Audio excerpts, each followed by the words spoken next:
Mga kapuso, 33 tulog na lang. Pasko na. Inailawan ang higanting Christmas tree na gawa sa recycled materials sa Valencia, Negros Oriental. At gawa naman sa mga nakumpiskang tambutso, ang Christmas tree at Belen sa Sagay City, Negros Occidental. Narito ang report.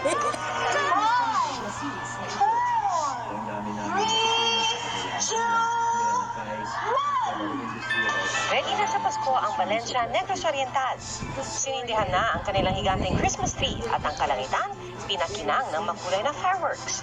Ang Christmas tree na may taas na 35 talampakan, gawa sa recycled materials. Ang mga pailaw ay may disenyong music icons. Ayon sa Municipal Tourism Office, paraan nila ito para pagkaanin ang loob ng mga residente sa gitna na may issue sa katiwalian at mga naganap na kalamidad.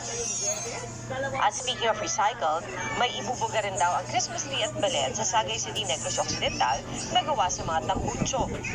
Ayon sa Sagay City Police, mula ito sa nakumpiska nilang mahigit 200 tambutso. Nagsisiti raw itong paalala ng kanilang kampanya kontra illegal mufflers. Nagliwanag ang mga disenyong bituin na buksan ng higanteng Christmas tree ng San Jose City, Nueva Ecija. Tapok din doon ang kanilang life-sized Belen.